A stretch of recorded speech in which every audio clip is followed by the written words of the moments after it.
His work is an apology for poetry. So I'm just trying to mute everyone, and I'm trying to mute everyone. Please use chat box for answers. Yeah, page number 294, Pradeshna ma'am. Thank you. Yeah, once again, welcome back to the today's class. This is about quick recapitulation now about the previous class. So yesterday we discussed about Aristotle and Plato. The Plato is against the poets, and whereas Aristotle is supported the poets, and he is compared the poetry to music, whereas Plato compared it to the painting. And Aristophanes is the first critic we discussed, and then we discussed the 6 elements of tragedy, and then we discussed some important terms related to drama, and some plot devices, and we also discussed the Roman criticism, that is Horace Ars Poetica, and some important terms in it, that is in medias res, aut pictura poesis, even Homer not. This phrase can be used in our day-to-day language. This means even an expert can do a mistake. Sometimes without knowingly, we can do a mistake. So Quintilian, it's Institutio Oratio we discussed, and Longinus is the first romantic critic, and we discussed about the word sublime. Sublime means a greatness, grandeur, and we came to this Philip Sidney, and most importantly Roger Ascham in his book Taxophilus, and Philip Sidney's 2 names for one work. This is very important.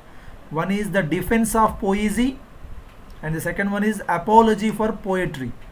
These 2 are because of the publication problems. So the publication conflict anamata. And this work we discussed elaborately, Stephen Gossen's work, the one who called the poets as a caterpillars. And there are 4 charges mainly addressed by Philip Sidney. The first charge is poetry is a waste of time, poetry is the mother of lies, poetry is the nurse of abuse, poets should be banished from the republic. All these points we discussed yesterday, and we also discussed some important points like poetry is the antique. Antique means the oldest one. Antiquity అంటాం మనం, చాలా oldest branch, and it is superior to philosophy, superior to history అంటాడు. And poetry is a speaking picture, and poets never lieth అని చెప్తాడు answer. And miso is a term you have to remember. It is for poet haters, just like Plato. And there are some excerpts I have given, so 1 or 2 excerpts. One is about how this poetry makes a normal brazen world into a golden world, and he called the poets as a right popular philosopher. This is very important. And we discussed about heroic poetry, heroic epic poetry or epic, and Mongrel tragicomedy. This is about tragical comedy of Richard Edwards, Domun and Pythias. And finally we entered the Elizabethan criticism. So today we will begin here, and this is about the Elizabethan, the critics. So mainly there are 5 critics actually, so you have to remember the names. I think this is more than enough. Some frequently we get questions in this area, and probably they are match the following questions, like art of rhetoric is written by, or certain notes of instruction about the verse or rhyme in English, Gascoigne. So these 2 are very first and most important works here. Thomas Wilson is also wrote Art of Rhetoric, Art of Logic. These 2 books. Art of Logic is one book, Art of Rhetoric. Rhetoric means speaking. So this is the first book.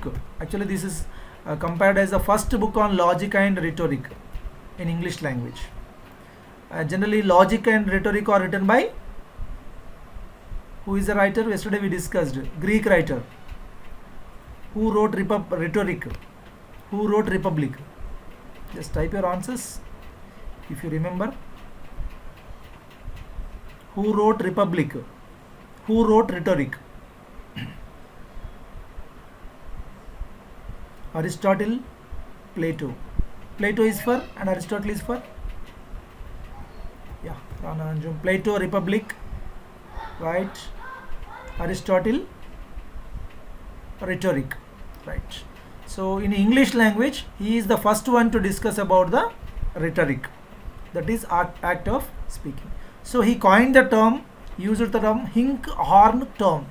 Inkhorn terms ante, Inkhorn meaning enti ante simply Inkhorn means actually the word answer is different. Inkhorn means used in a academic writing. Denote the words used in academic writing. Inkhorn means, that means learned people. The words used by the learned people. That means excessively bombastic words అనమాట, ఎక్కువగా గొప్ప గొప్ప పదాలు వాడడం. So ఇట్లాంటివన్నీ ఎక్కడ వస్తాయి? These are all borrowings or coinages from Greek and Latin languages. Generally the writers of English, we also discussed the Taxophilus by Roger Ascham. What he said, use the English language instead of Latin and Greek antaడు. In the same way, if Thomas Wilson also says Inkhorn terms should be banished. That means the terms which are related to excessive learning అనమాట, to show excess learning. మన metaphysical poets చెప్పుకున్నాం. Metaphysical అంటే meaning ఏంటి? Beyond the physical world. అంటే వాళ్ళు ఏం చేస్తారు జనరల్గా? They wanted to show their learning in their poems. one person may be a doctor, one may be a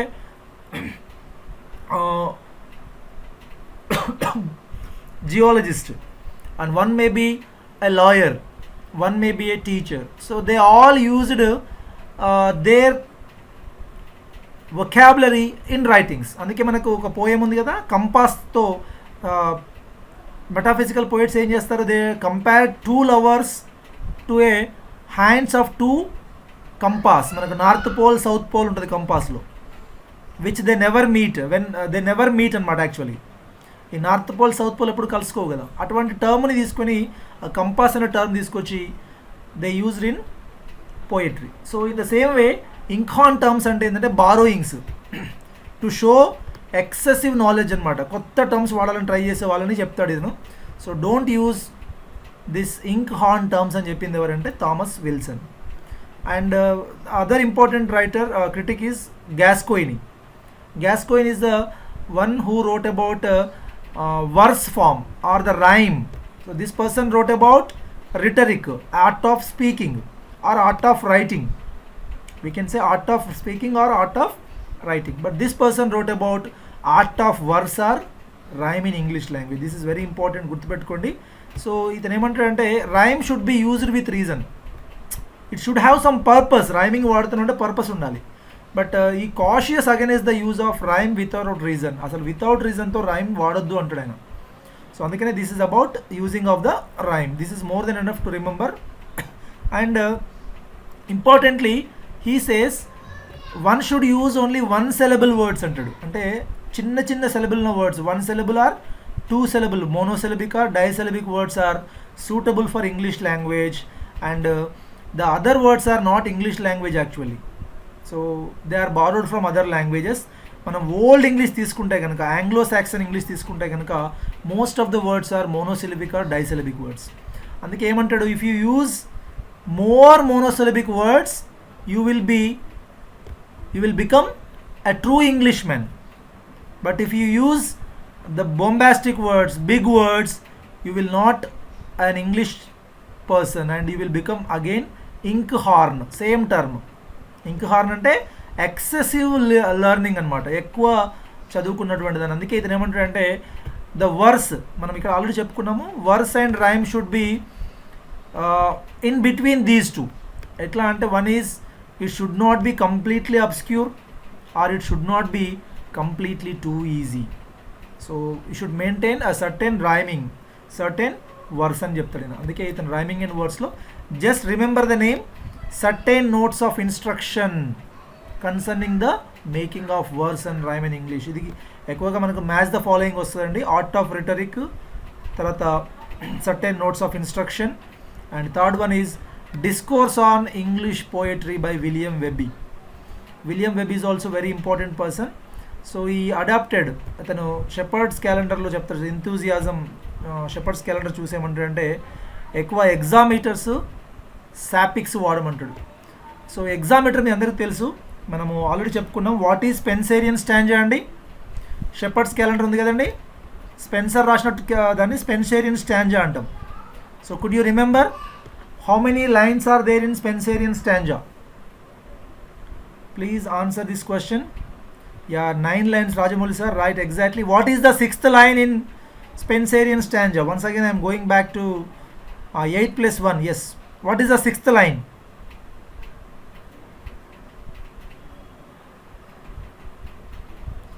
Alexandrine, exactly right అండి.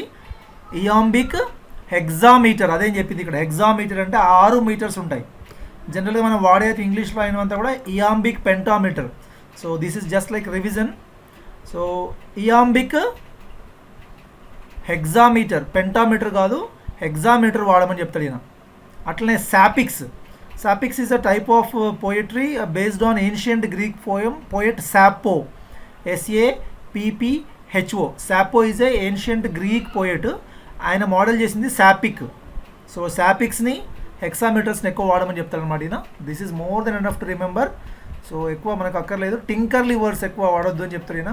స్కార్సిటీ ఆఫ్ ఇంగ్లీష్ పోయిటరీ అంటే English అసలు poetry తగ్గిపోయింది ఇక్కడ ఈ ఏజ్లో అంతా మీరు గమనించవచ్చు. You can just observe. All are worried about the English language. So this first Thomas Wilson, Gascoigne and Gascoigne, William Webbe and even Toxophilus చెప్పుకున్నాం మనం. టాక్సోఫిలస్లో even Roger Ascham, everybody is worried about the true English usage. ఎందుకంటే మనం ఇంతకుముందే చెప్పుకున్నాం, దీనికన్నా ముందు age ఏంటిది? ఏజ్ ఆఫ్ రివైవల్ అంటాం మనం. రెనేజాన్స్ అంతా age of revival, age of Renaissance. The more interest is on Greek literature, Latin literature. ఇంగ్లీష్ని అందరూ నెగ్లెక్ట్ చేశారు అక్కడ ఆ టైంలో. So this is historical background. Just please try to remember all these points. And the next important work is Art of English Poesie by Puttenham. So ఇతను ఏమంటాడంటే Wyatt and Surrey are the first reformers in English language, English meter and style అని చెప్తాడు. He also tries to establish English vernacular poetry as an art. ఇంగ్లీష్లో vernacular means local language. Local లాంగ్వేజ్ని వాడమని చెప్తాడు ఈయన. So ఇతను ఏమంటాడంటే poet is the most admired when he is most natural and least artificial. If you are natural you will be admired more. If you are artificial nobody will admire you. That is what he meant. So next work is Thomas Campion's Art of Poesy. You have to remember this. Art of Poesy is Campion. Art of English Poesy is by Putenham. A slight difference in match the followings. We may get confusion, please. And here Thomas Campion listed 8 types of meters. And he says that classical meters are not suitable for English.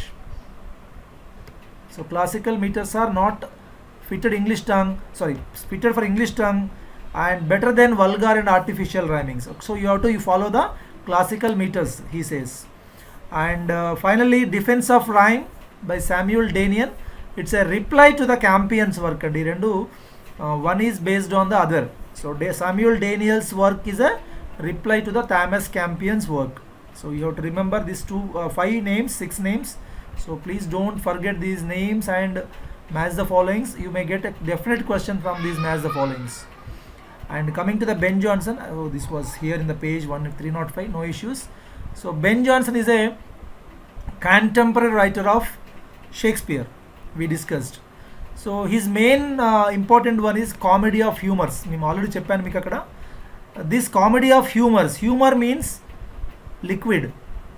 Humor అంటే meaning ఏంటి? Liquid in Latin language. So there are 4 humors. Yellow bile, you can see the picture here. Black bile, sanguine, that is blood, and phlegm. So this is about compared to water. So here these 4 liquids in our body manages our psychology or behavior.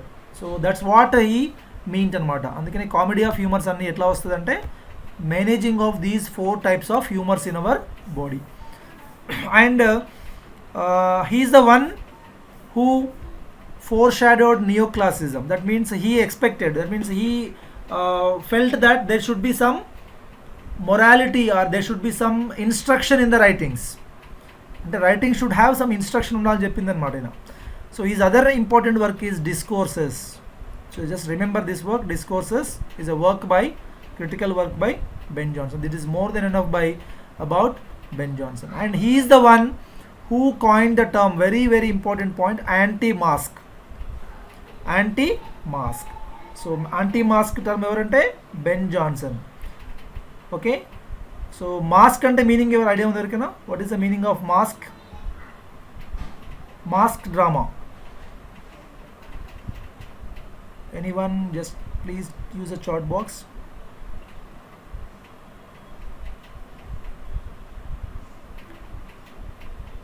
Yeah, musical play, right sir? Mask is a musical play.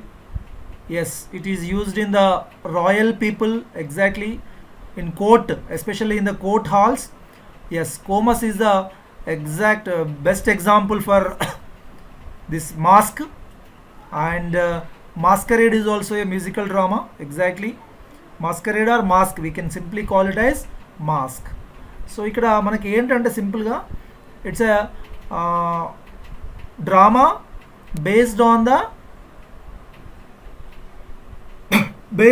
dressings, and excessive dressing, excessive music, especially performed in the court halls anamata, rich people, so especially related to the court.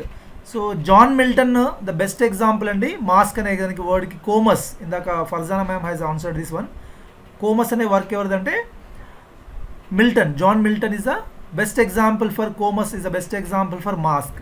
But anti-mask ante entante idi kuda oka type of drama ne, especially this is also performed in the mask.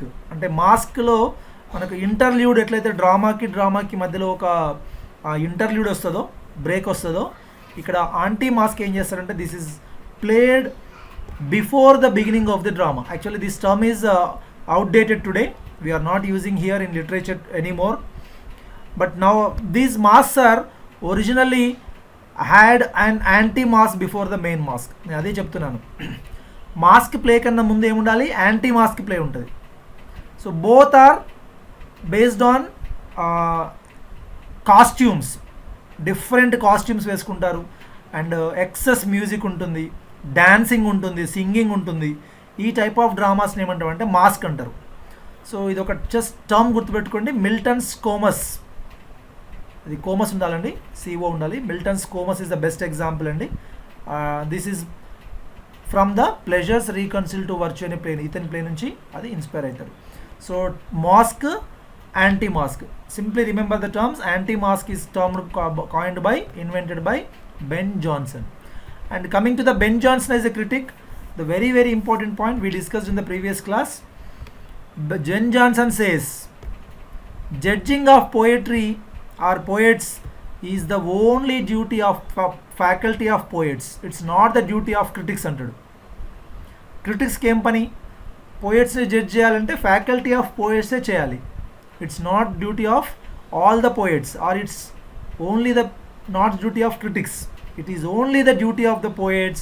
That too, the best poets has to give the judgment under. That is the main proposition of Ben Jonson. So function of critics యొక్క function ఏంటిది?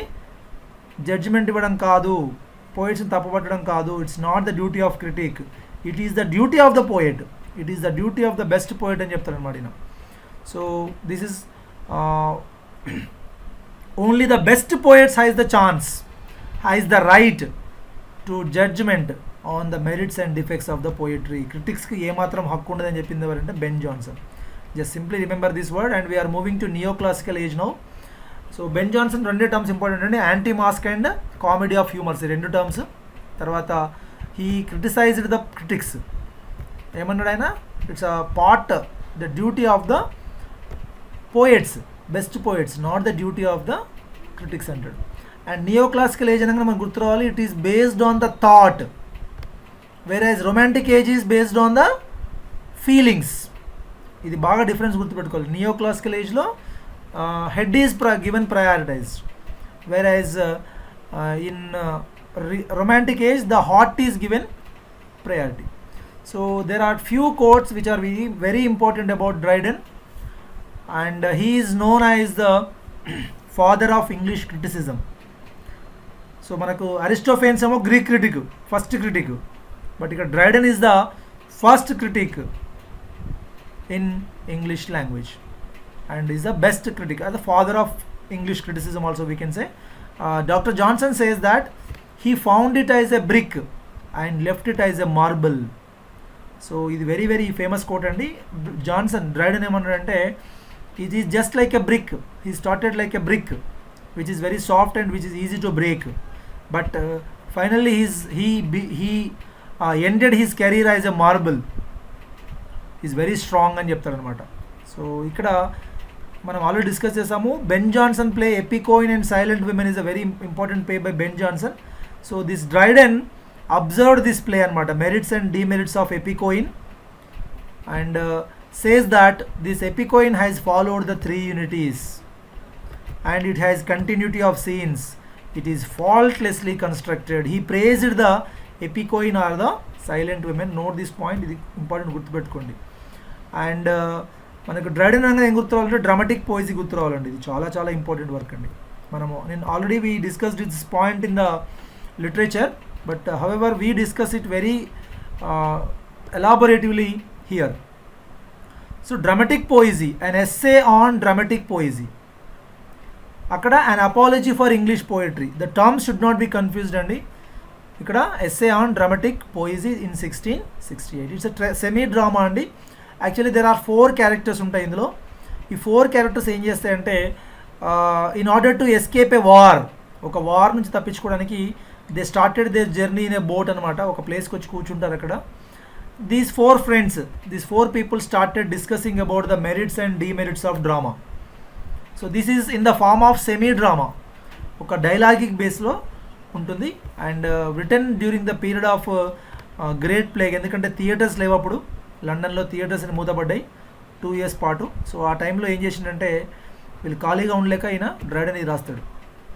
So ఇక్కడ very important work అండి. ఇక్కడ modern English prose begins here. Doctor Johnson అంటాడు ఈ వర్క్తోనే start అయిందని దాన్ని మెచ్చుకుంటాడు ఆయన. ఇట్స్ ఎ క్రిటికల్ వర్క్ యాక్చువల్గా, and it is about legislative criticism, అంటే to give the judgement is as good bad అని జడ్జ్మెంట్ చేస్తే లెజిస్లేటివ్ క్రిటిసిజం అంటారు. సో ఇక్కడ మెయిన్గా this was written to defend 3 important points అండి. ఇక్కడ one is the merits of classical drama or modern drama, which is important. The debate, the discussion, the dialogues are based on this point. First point ఏంటి అంటే classical drama is better or modern drama is better, which is better. So ఇక్కడ the critics supported the classical drama, the Eugenius, the new genius అనమాట. Eugenius అంటే new genius, he supported the modern drama. And you know who is critics and who is Eugenius? I will just give you, don't worry. So next important discussion is about French drama is better or English drama is better. These 2 are important. One is ancient drama is better. Is ancient drama better or modern drama better? And the second thing is French drama better or the English drama? And third discussion is about use of blank verse in drama, use of rhyme in the dramas. This is the third discussion.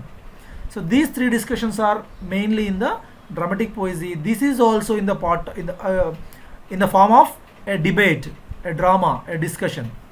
Yes, Shailaja ma'am has typed something. Critis Robert. Okay. So this remember this picture. Eugenius is a new genius kabatti new technology, modern drama better అంటాడు. Whereas Critis is a critic, old గుర్తుపెట్టుకోండి. ఇతను he favors the ancient drama. This is first discussion. ఇద్దరి మధ్యలో first discussion. Eugenius and Critis is the first person. ఇద్దరి మధ్యలో discussion అన్నమాట. So he supports moderns, he supports the ancient. And second discussion is between Lycidas and Neander. Lycidas favors French drama, Neander favors the modern drama, English drama. Simply you can say English, modern English drama. French drama kanna English drama better అని వీడు అంటాడు, French drama better అని Lycidas అంటాడు. And there is other discussion between Critics and Neander. You can also remember in this way. 2 and 4, relation between 2 and 4. This discussion is about blank verse better, rhyme better. Blank verse అంటే మీ అందరికీ తెలుసు, unrhymed iambic pentameter. I am repeating again and again. Blank verse అనగా ఏం రావాలి? No rhyme, unrhymed iambic pentameter. So he says that whether blank verse is better or rhyming is better. So Critics supports the blank verse, Neander supports the rhyming. And you have to remember these names of these Critics. Critics is nothing but Robert Howard, R. Howard. He is none other than Dryden's brother-in-law. So Dryden is the Neander. Remember this term. Dryden is the new man, Neander. Critics is the man, Robert Howard. So ఒకసారి మళ్ళీ చూద్దాం మనము. Critics, Neander. So brother-in-law. He has a discussion with the brother-in-law. Yes, Neander himself calls Dryden. Yes, Neander himself is Dryden. Neander is none other than Dryden. So there is a discussion between ancient and modern, as well as blank verse versus rhyme.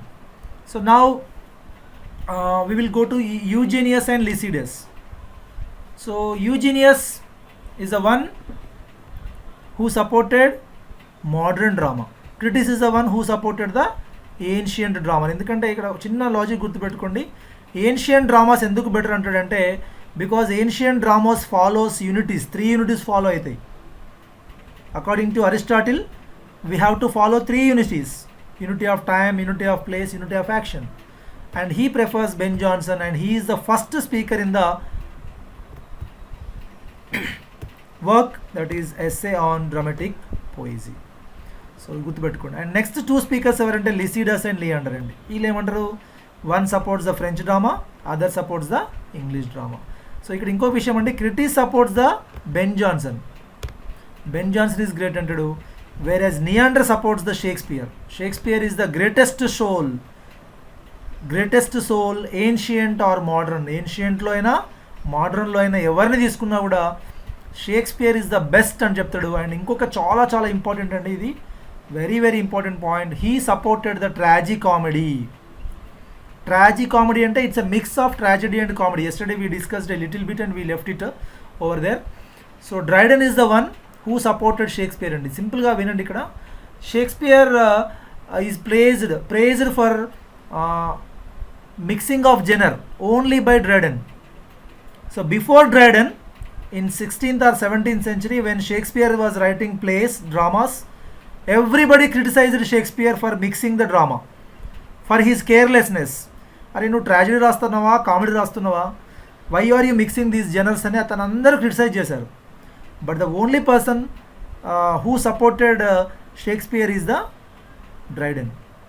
He said Shakespeare is a genius. మనకు real లైఫ్లో కూడా tragedies అంటూ comedy అంటూ సపరేట్గా ఏముండదు. Life is a mixture of good things and bad things. We often cry, we often laugh. So that's why he says tragic comedy is a exact జనర్. ఇంకా ఏమంటాడంటే very simple, నేను చాలా సింపుల్ టర్మ్స్లో చెప్తున్నాను వినండి.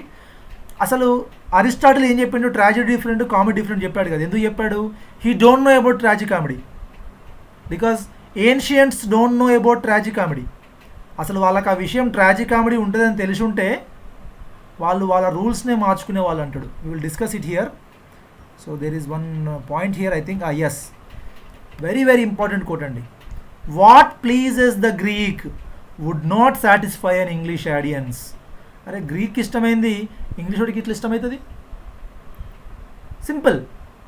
If there are 2 brothers, one may eat pizza or one may eat burger, they don't like the same. They have different tastes.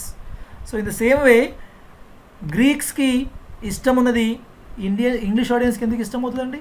కాదు. Greeks ఏమి ఇష్టపడరు? Tragedy and comedy should be separate అనుకున్నారు.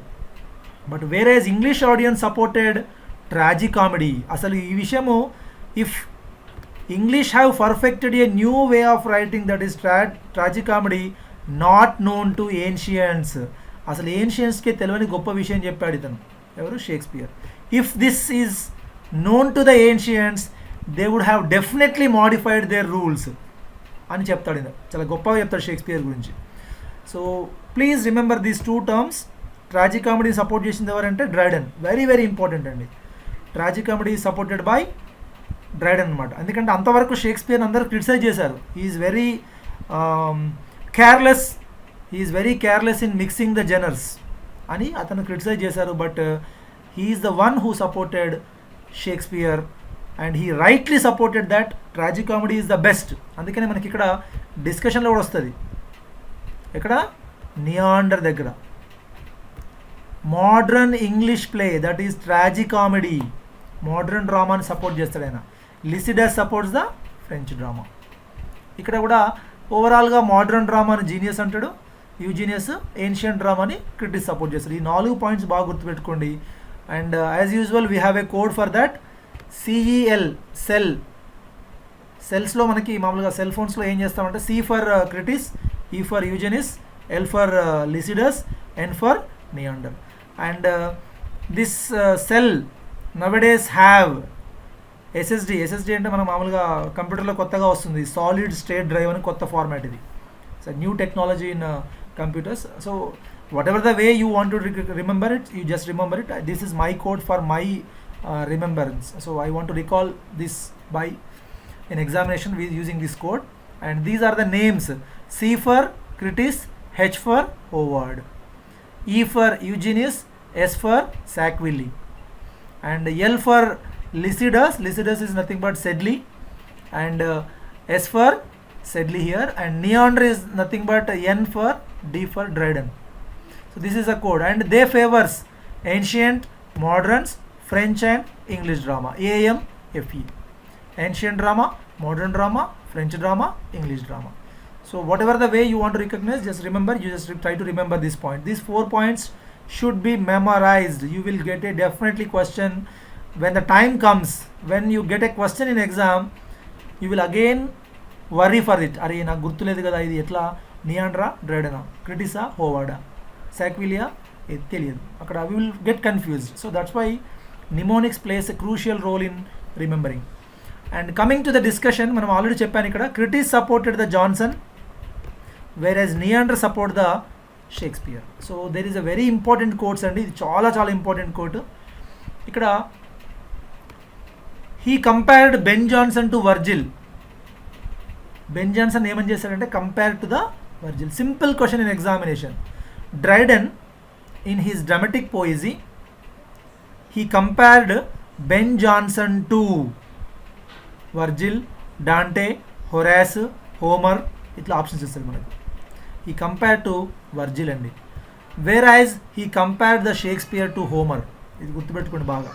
And ఇంకా ఏమంటాడంటే Johnson is the more correct poet. మనం ఇది age of ఎలిజబెత్లో discuss చేసాము. So again I'm repeating the same thing. Johnson is the more correct poet. And Johnson is the most learned and judicious writer which theatre ever had. అసలు English థియేటర్లో most learned writer ఎవరంటే Ben Jonson అంటాడు. కానీ there is a controversial statement ఇక్కడ చూడండి. ఫైనల్గా he says that Shakespeare is the greatest poet and Shakespeare is the father of our English dramatic poetry, largest soul, naturally learned అని చెప్పుకుంటూ ఫైనల్గా ఏమంటాడంటే ఐ అడ్మైర్ జాన్సన్. నాకు జాన్సన్ ఇష్టమే కానీ ఐ లవ్ షేక్స్పియర్ అంటాడు. నేను మొన్న కూడా చెప్పాను మీకు, రిపీట్ చేశాను ఈ problem. Yes. So once again said about HSSD. So simple అండి. సెల్ అంటే సెల్ ఫోన్స్. మామూలుగా కంప్యూటర్స్లో మాత్రమే ఎస్ఎస్డి టెక్నాలజీ వాడతారు. అది SSD is a solid state drive అండి. సో ఇక్కడ H for have, nowadays have అని గుర్తుపెట్టుకోండి. Simple. Cell phones nowadays have SSD అంతే. కంప్యూటర్లో ఉండే టెక్నాలజీ సెల్ ఫోన్లో వాడుతున్నారని గుర్తుపెట్టుకోండి సింపుల్గా. Or you can create your own code. That's not a big issue. It's not a rule or any law to remember the same thing as same. So you can memorize, you can just create another code. Try all your own codes. ఎందుకంటే ఇట్లాంటి important questions దగ్గర మనకు code లేకపోతే answer చేయలేమండి. దయచేసి ఇది గుర్తుపెట్టుకోవాలి. Okay. So names of HSD అంటే పైన ఒకటి ఉంది చూడండి. H for Howard, E for Sackville. ఇక్కడ ఈ ఫర్ ఇక్కడ సెకండ్ వర్డ్, ఇక్కడ ఫస్ట్ లెటర్కి ఫస్ట్ లెటర్ మీరు మ్యాచ్ చేసుకోండి, సెకండ్ లెటర్కి సెకండ్ లెటర్ మ్యాచ్ చేసుకోండి, థర్డ్ లెటర్కి థర్డ్ లెటర్ మ్యాచ్ చేసుకోండి, ఫోర్త్ లెటర్కి ఫోర్త్ లెటర్ మ్యాచ్ చేసుకోండి. C for Crites, H for Howard, అంటే Crites is the Howard. E for Eugenius and S for సాక్విల్, అట్లనే గుర్తుపెట్టుకోండి. N for Neander, D for Dryden, N for Neander, D for Dryden, simple.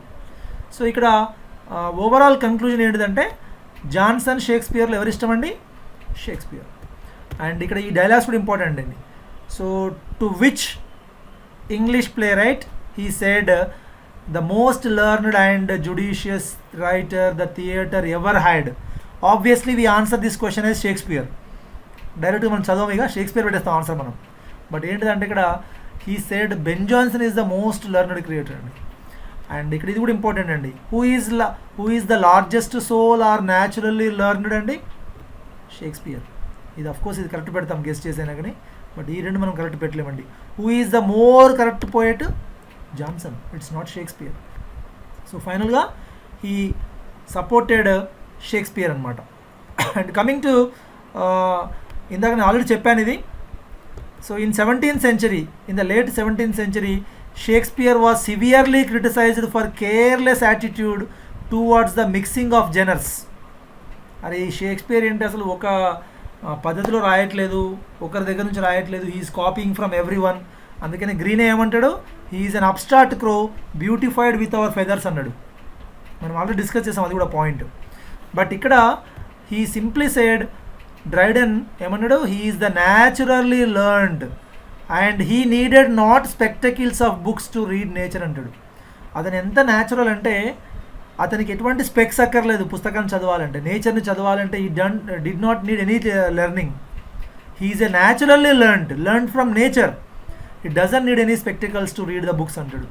This dialogue is also about Shakespeare అండి. You just remember this dialogues, these are very important. And this discussion is about Shakespeare's ట్రాజికామెడీని ఎందుకు వాడుతున్నాను అనేది ఇది చెప్తున్నాడు.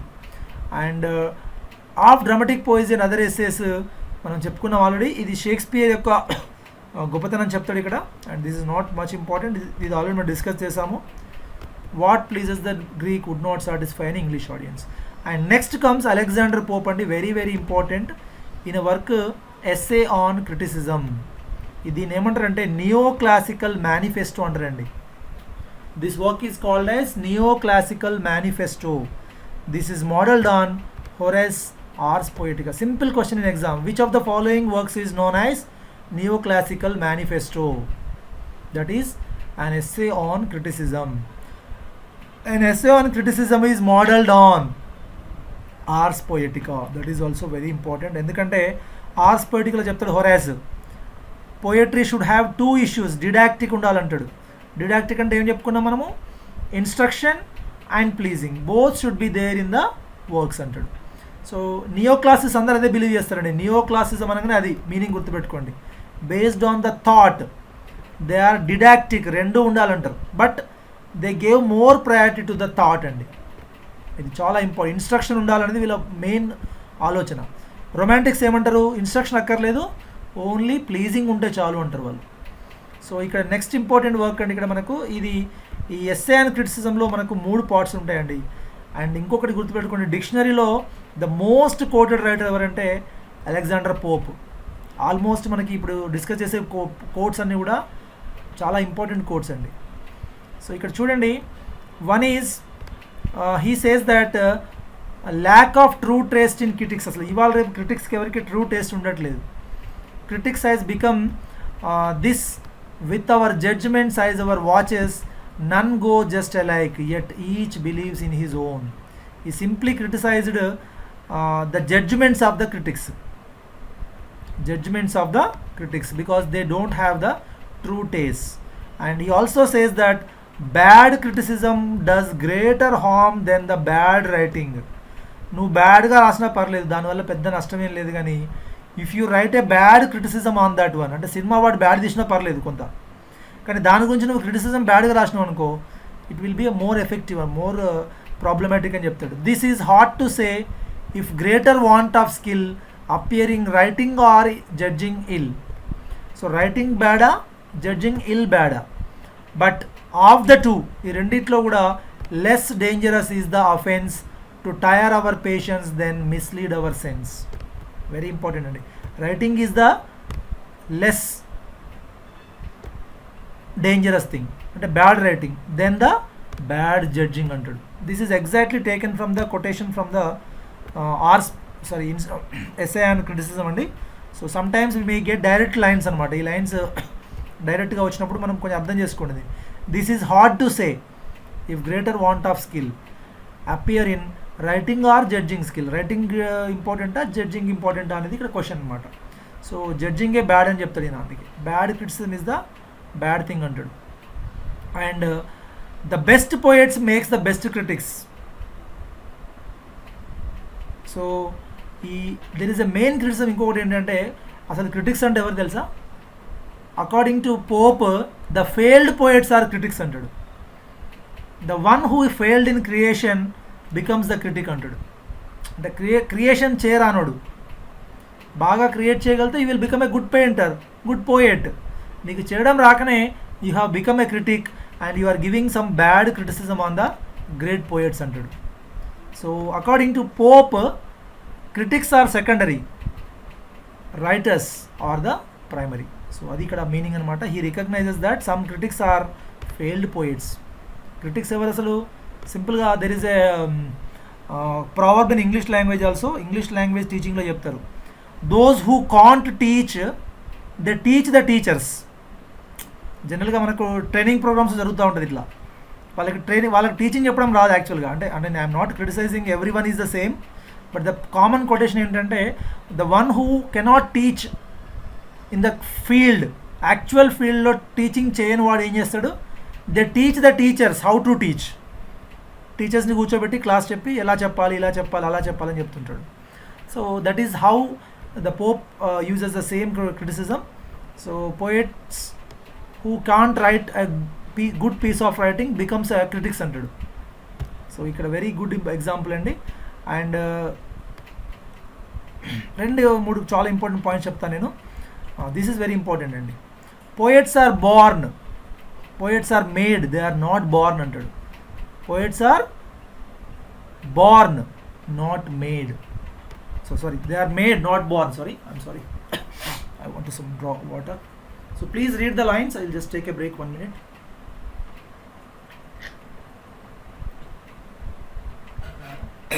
I'm sorry. True ease in writing comes from art, not by chance. So writing, easiness in writing comes from the art, not by chance. By chance we cannot become good one. As those move easiest who have learned to dance.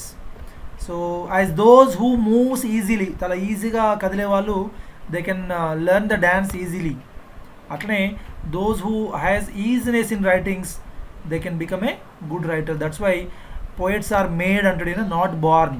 The one who learns how to write become a good writer. అంతేగాని ఎవరు పుట్టగానే రైటర్గా ఉండరని చెప్తాడు. And every writer is a one who copies the ancients.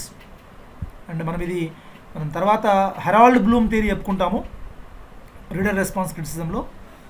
Herald Bloom ఏం చెప్తారంటే there are 2 types of critics, writers, strong writers, weak writers అని చెప్తాడు. అది మనం మళ్ళీ చెప్పుకుందాము. ఇక same way to copy nature is to copy them. మనం నేచర్ని కాపీ చేస్తున్నామంటే అర్థమైంది, that means you are copying your ancients.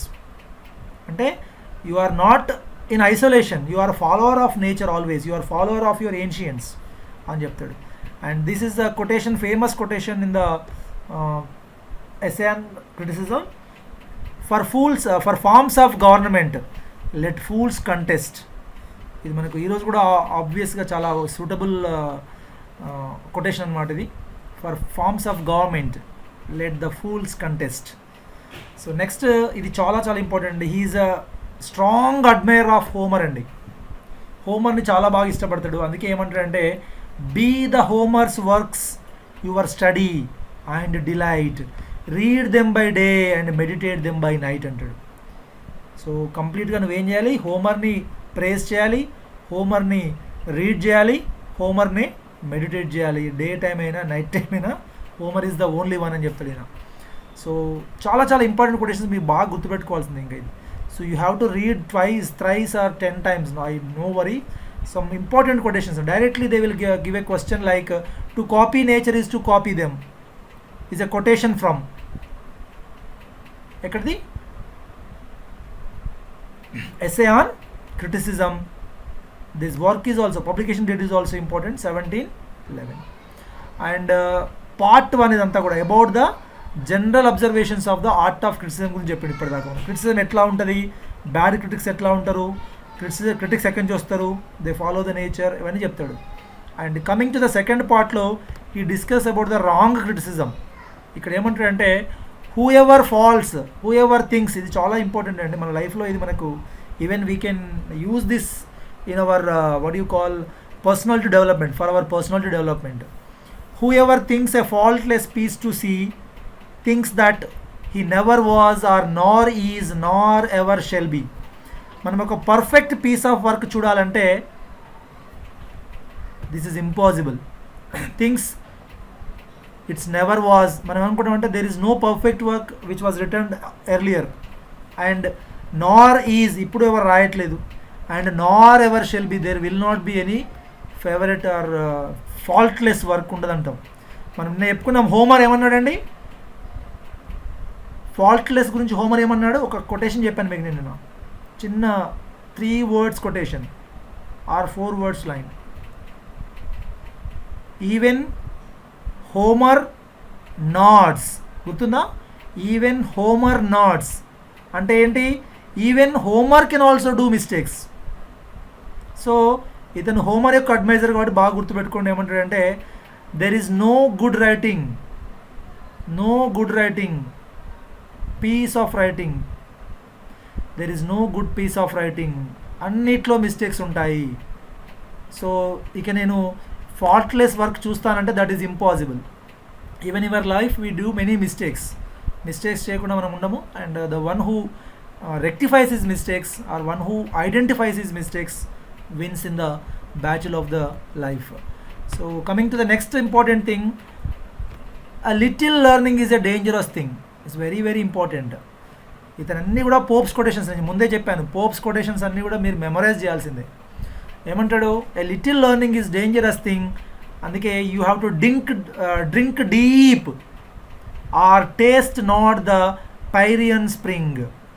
మీరు కావాలంటే డీప్గా డ్రింక్ చేయండి, లేదంటే you never go to this Pierian spring. Pierian spring is a place in Pierian mountains in Macedonia.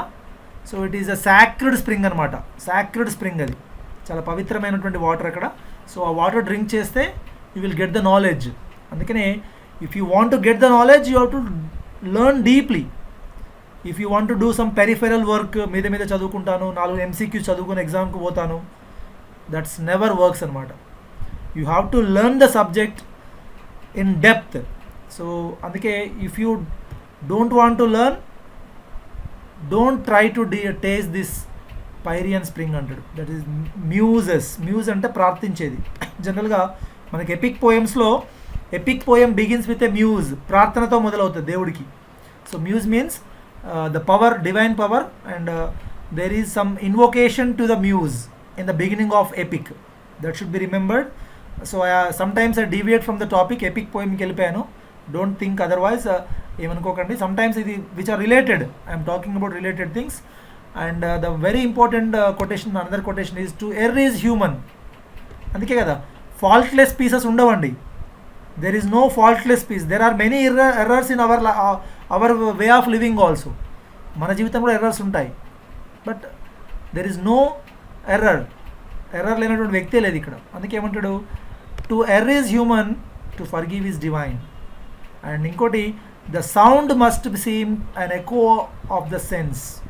The sound, onomatopoeia sounds అంటాం మనం దాన్ని, సౌండే వర్డ్ లాగా మారుతుంది. ఫర్ ఎగ్జాంపుల్ మనకి బీ సౌండ్, బజ్ అని సౌండ్ చేస్తుంది, bees. So buzz is a word, BUZZ. That word is known as onomatopoeic words. Will discuss in the rhetoric చెప్తామంటది. And sound must seem and echo to the sense. సౌండే sense అవ్వాలి అంటే poetry should have some sound, some music, some sense ఉండాలంటాడు. And this very important అండి. మనకు ఇది కూడా చాలా చాలా ఫన్నీగా అనిపిస్తుంది, but very important quotation. Some praise at the morning, what they blame at the night, but always think that the last opinion is right. పొద్దున మనతో బాగుందంటారు, సాయంత్రం బాగాలేదంటారు, మళ్ళీ they will stick on to the second opinion only. So the critic should not be like that. అదే criticism చెప్తారు, critic should not be like that. Criticism, wrong criticism ఇట్లా ఉండొద్దు అంటాడు ఆయన. And true wit is nature to be advantaged, what oft was thought but never so well expressed.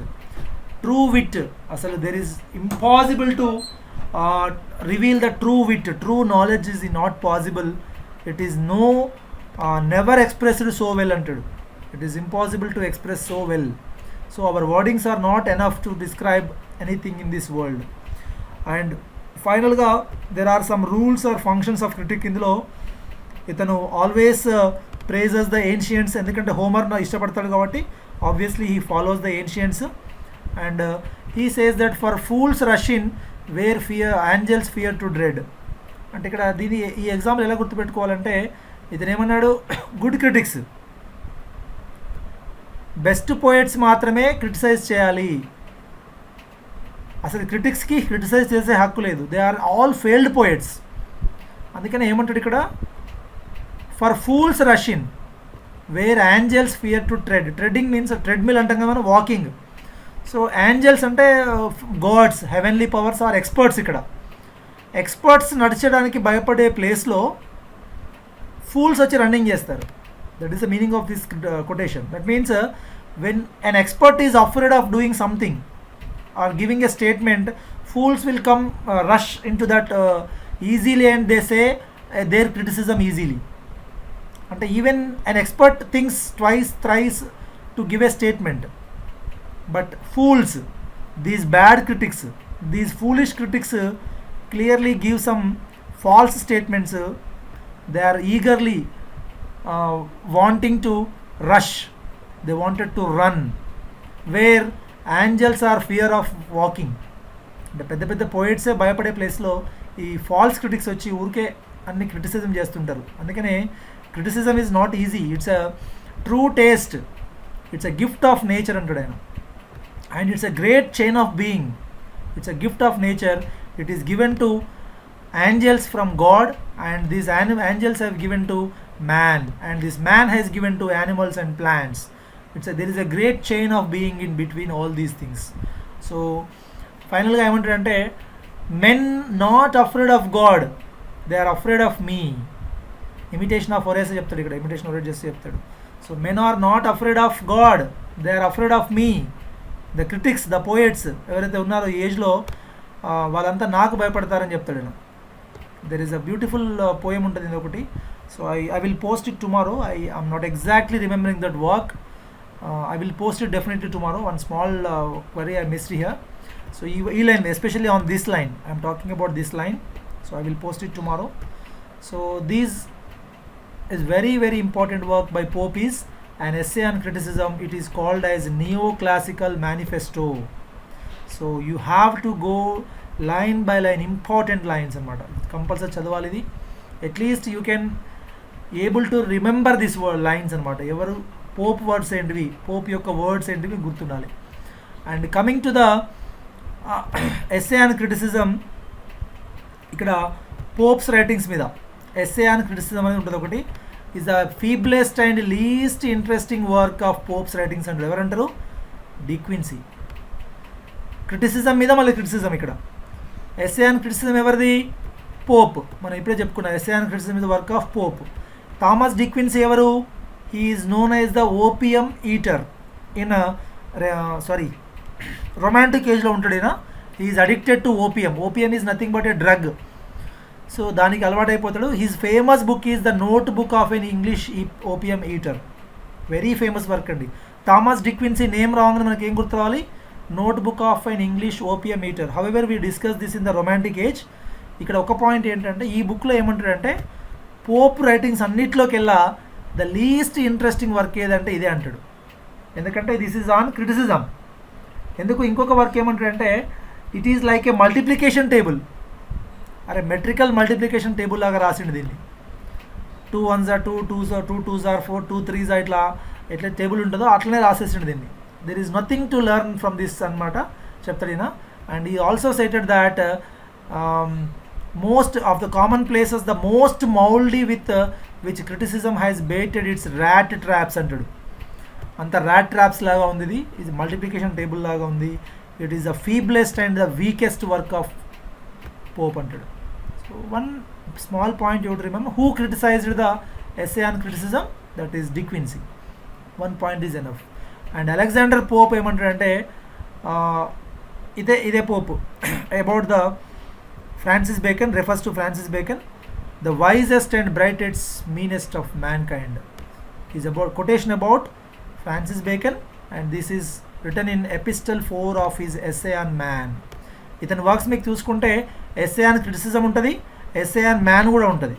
So essay on man వర్క్లో ఇతను ఏమంటాడంటే Pope బేకన్ని చాలా పొగుడతాడు. That is he is the wisest, brightest and meanest of all mankind.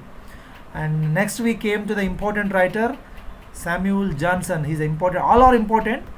And here Johnson, he is known as the father of historical criticism in English. ఎందుకంటే ఇతను biographies మీద, life works మీద importance చేస్తాడు. అందుకనే George Watson ఏమంటాడంటే he is the father of historical criticism అంటాడు. So he feels that epic poetry is the best and he approved the tragic comedy also. And he looked for correctness in the writings. Samuel Johnson correctness కావాలంటాడు. The end of writing is to instruct and the end of poetry is to instruct by pleasing అంటాడు. Same didactic, instruction ఉండాలి, pleasing ఉండాలి. And writing should be only for instruction and poetry should have instruction and pleasing. ఈ రెండు ఉండాలండి doctor Johnson. And we all know, మనకు life of Samuel Johnson గుర్తు రాగానే బోస్వెల్ గుర్తు రావాలి. James Boswell is the biographer of Samuel Johnson. He says that the most famous single work of biographical art of the whole literature అంటాడు. Okay, so James Boswell life of Samuel Jackson ఏమంటాడంటే Johnson's biographer, ఇంకో biographer Walton Jackson bed గురించి చెప్తాడు. Walton, ఇద్దరు biographers ఇక్కడ. One is James Boswell, second one is the Jackson Bate. So the first one, James Boswell praises the Jackson Bate as the most famous single work of biographical art in the whole English literature అంటాడు. So ఈ work గుర్తుపెట్టుకోండి, James Boswell is the biographer of Samuel Johnson అనేది మీకు ఇట్లా James బోస్వెల్ name రాగానే టక్కన Samuel Johnson answer రావాలి మీకు. And there are some important works ఇందులో. The one is observations on tragedy of Macbeth. He observed the Macbeth play అండి. Macbeth play గురించి చాలా బాగా అబ్జర్వ్ చేస్తాడు. So he's wrote about special article about the tragedy of Macbeth అండి. So ఇందులోనే ఇతను ఏం చేస్తాడంటే he is interested in Shakespeare's plays. He got interested in Shakespeare's plays and says I'm going to write or edit Shakespeare place అంటాడు. Shakespeare plays మొత్తం edit చేయబోతున్నాను అని చెప్తాడు. అండ్ నెక్స్ట్ ఇక్కడ dictionary of English language, it's a non critical work అయినప్పటికీ కూడా we have to remember it's 1755. This year is very very important. 1755 should be memorised. 1755 number రాగానే మనకు డిక్షనరీ ఆఫ్ ఇంగ్లీష్ లాంగ్వేజ్ గుర్తురావాలి మీకు. He took 9 years to write this dictionary and this is the most influenced dictionary of a Indian English literary history అనమాట. ఎందుకంటే he collected many number of words అనమాట ఇలా. And this is a one man's work. ఇంకొకటి, ఒక single person ఒక dictionary మీద work చేయడము, అది 9 years పాటు వర్క్ చేసి రాయడము. This is very important term here. And there is a proposal. So ప్రపోజల్లోనే this is also known as the proposal for an edition of Shakespeare. నేను ఎడిషన్ యొక్క షేక్స్పియర్ యొక్క ఎడిషన్ రాస్తానని ప్రపోజల్ పెట్టింది ఎక్కడ అంటే ఈ వర్క్ లోపల. ఫస్ట్ ఐడియా ఎక్కడ వచ్చింది, మ్యాక్బెత్లో ఐడియా వస్తుంది నాకు. And now he described there are many problems with the editions of Shakespeare. So Shakespeare works ఎక్కడ కూడా బాలేవు. There are many mistakes in the Shakespeare works. Now I am going to rectify all the problems అని ఇక్కడ తను decide అవుతాడు. That is the work proposal. So he promised that correct what is corrupt and explain what is obscure. This is the main motto of the Johnson in writing the edition of Shakespeare. Shakespeare works మళ్ళీ ఎందుకు రాస్తున్నాడు, ఎందుకు edit చేస్తున్నాడు ఈయన అంటే this is the reason. There are some corrections, we need some corrections in the corrupt language. కొన్ని అక్కడక్కడ అబ్స్క్యూర్గా కొన్ని మనం we cannot censor all those things. So అట్లాంటివన్నీ డిలీట్ చేయాలి, కరప్షన్స్ అన్నీ కూడా కరెక్ట్ చేయాలి. And sometimes there is some obscurity in the Shakespeare plays, so that obscurity should be explained. So ఈ మోటోతోనే అతను ఈ taken the project of editing the Shakespeare. And ఇక్కడ వెరీ వెరీ ఇంపార్టెంట్ అండి, Shakespeare యొక్క critic అంటే important Johnson అండి. So Shakespeare యొక్క ఫాల్స్ ఫస్ట్ బాగా ఎక్స్ప్లెయిన్ చేసింది అంటే ఈయనే Johnson. So he says that the corruptions of the text will be corrected by a careful collation of the oldest copies. I will look into the all oldest copies and I will correct all the text under ikkada. And this is very very very important work andi. Manaku previously there was a question on this work andi, lives of the most eminent English poets. This has a 3-volume work andi, and here he wrote 52 lives అండి, 52 మంది lives రాస్తాడు. అందులో 6 works are very important అండి according to Matthew Arnold opinion. ఇది Milton, Dryden, Pope, Addison, Swift and Gay అనేది చాలా ఇంపార్టెంట్ అంటాడు. And of these 52 biographies, all these biographies are arranged in the order of death, not in the order of their birth, not in the order of their ages. They are arranged in the order of their death. That is very important. And this work, he coined the term metaphysical poets, applied the term metaphysical poets anamata. The term metaphysical poets were actually coined by Samuel Johnson. ఇక్కడ చూద్దాం మనం ఒకసారి. ఇది the first chapter ఎవరిదంటే Abraham Cowley. ఈ 52 లైవ్స్లో first live ఎవరిదంటే Abraham Cowley. Abraham Cowley is none other than a metaphysical poet. So metaphysical poets గురించి ఫస్ట్ మాట్లాడింది ఎవరంటే డ్రైడెన్, నిన్న మనం డిస్కస్ చేసాము. సో ఈ డ్రైడెన్ చెప్పిన మెటాఫిజికల్ పోయెట్స్ని the term apply to a group of రైటర్స్కి ఎవరు అప్లై చేస్తారంటే, యాక్చువల్గా డ్రైడెన్ ఎవరి కోసం టర్మ్ కాయిన్ చేస్తాడు, డన్ కోసం కాయిన్ చేస్తాడు. జాన్ డన్ని క్రిటిసైజ్ చేయడం కోసము డ్రైడెన్ కాయిన్ చేస్తాడు. That is he affects metaphysics అంటాడు సింపుల్గా. He affects metaphysics. ఒకసారి మీరు మెటాఫిజిక్స్ వెళ్తే మీకు అర్థమవుతుంది. మెటాఫిజికల్ పోయిట్స్కి వెళ్తే మీరు మళ్ళీ ఒకసారి చదవండి. Just please refer to the material once again at the metaphysical poets. మనం ఆల్రెడీ డిస్కస్ చేసాం లిటరేచర్ పీరియడ్లో అక్కడ. సో ఇక్కడ ఈ టర్మ్ తీసుకొని దాని నుంచి మెటాఫిజికల్ పోయిట్స్ అనే టర్మ్ కాయిన్ చేసింది ఎవరంటే Samuel Johnson in the chapter on Abraham కౌలీ.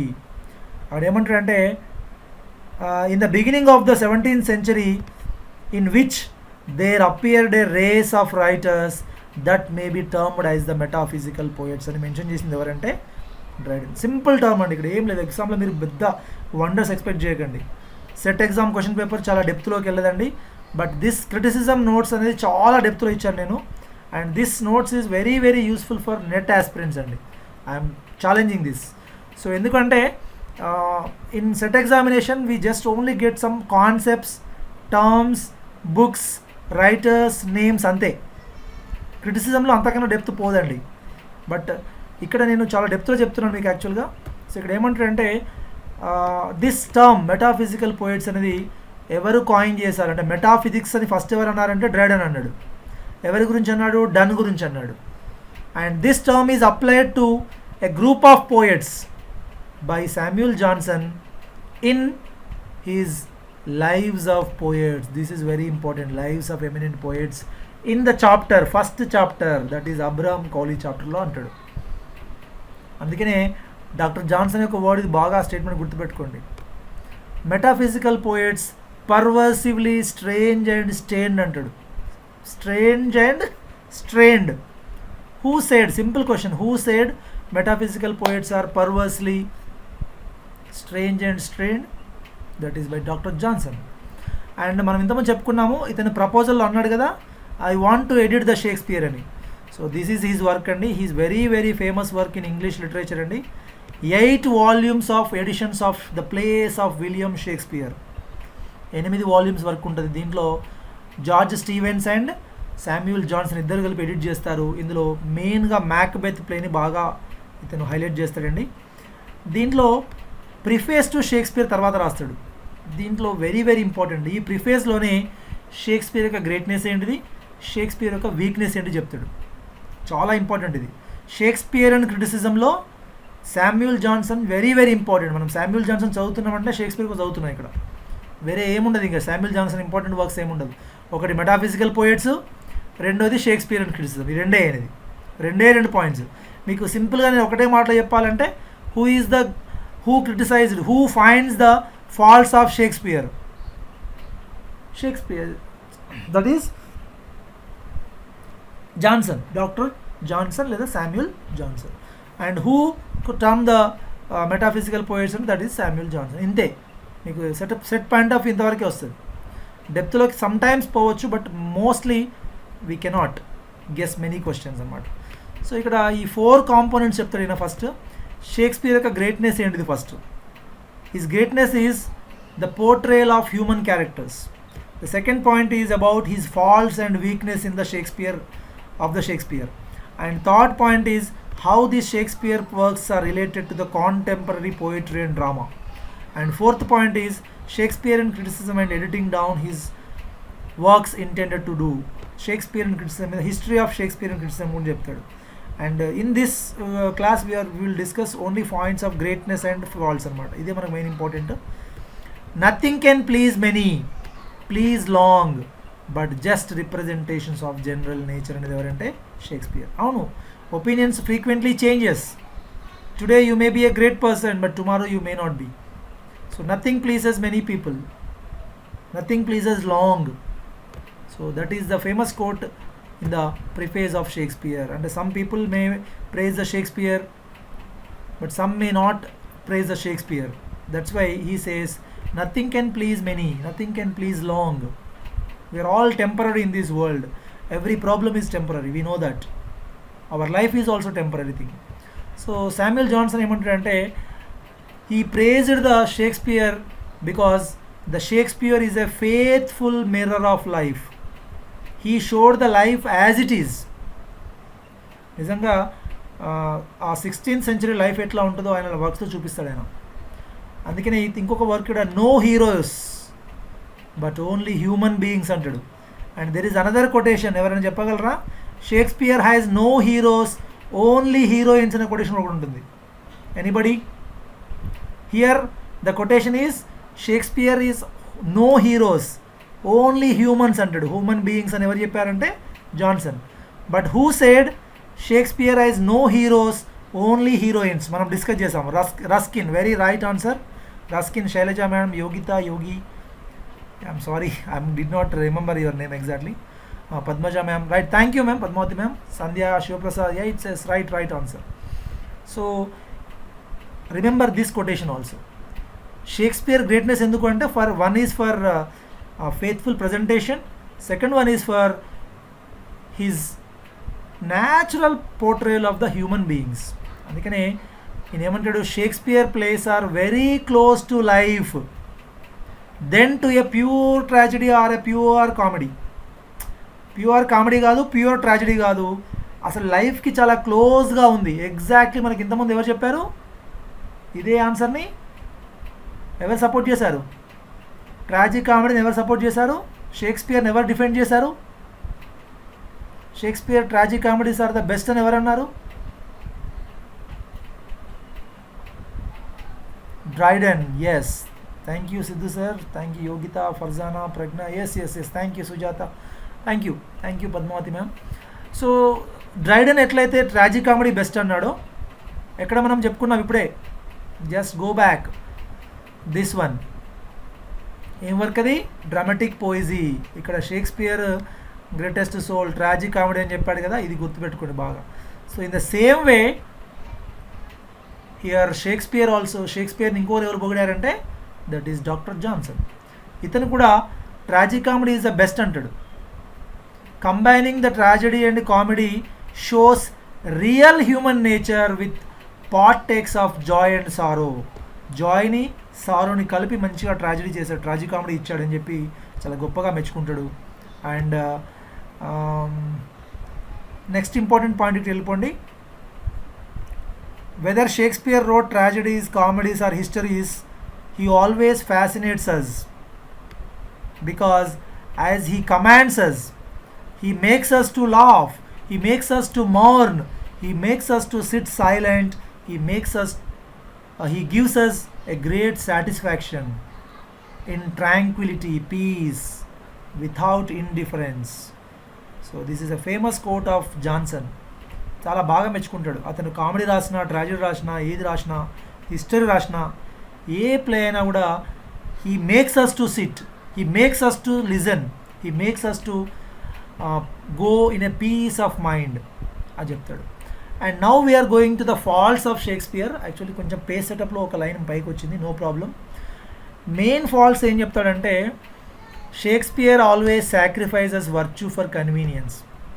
Sometimes he leaves the virtue. అసలు వర్చ్యూ అంటే గుడ్ క్వాలిటీస్ని పక్కన పెట్టి కన్వీనియన్స్కి వెళ్ళిపోతాడు. Sacrifice the virtue for the sake of drama, he loses the virtues. అసలు అక్కడ వర్చ్యూ చూపించవచ్చు, మంచి గుడ్ క్వాలిటీ ప్రొజెక్ట్ చేయొచ్చు, కానీ చేయకుండా ఏం చేస్తాడు, for the convenience of the play rights, I mean the audience, వాళ్ళని ప్లీజ్ చేయడం కోసము ఈ మోరల్ వాల్యూస్ని పక్కన పెడతాడని చెప్తాడు ఆయన. And the second important point, ఇది మీరు యాస్టీస్ నేర్చుకోవాలి ఇవన్నీ కూడా. Shakespeare followed unity of action only. ఇది బాగా ఇంపార్టెంట్ అండి. ఓన్లీ యాక్షన్ మాత్రమే ఫాలో అయ్యండు. షేక్స్పియర్ రైటింగ్స్లో ఎక్కడా టైమ్ని, ప్లేస్ని, మూడింటిని ఫాలో కాలేదు. But Johnson justifies Shakespeare. అయినప్పటికీ జాన్సన్ మెచ్చుకుంటాడు షేక్స్పియర్ని. ఎందుకు అంటే, because on the grounds he is nearer to the life and nature. అతను ఓన్లీ యూనిటీ ఆఫ్ యాక్షన్ వాడిండు, యూనిటీ ఆఫ్ ప్లేస్ లేదు, యూనిటీ ఆఫ్ టైం లేదు. అయినప్పటికీ గ్రేట్, ఎందుకంటే his writings are very near to the life and nature. And ఇంకొక important criticism ఏంటంటే, his plots are loosely connected. Plots అని లూజ్గా, హ్యామ్లెట్ చూస్తే మనకు అర్థమవుతుంది, చాలా డెలిబరేట్లీ డిలే చేస్తాడు ఆయన తన రివెంజ్ తీసుకోవాలని ఉంటుంది, కానీ చాలా డెలిబరేట్లీ హీ పోస్ట్పోన్స్ హిజ్ రివెంజ్.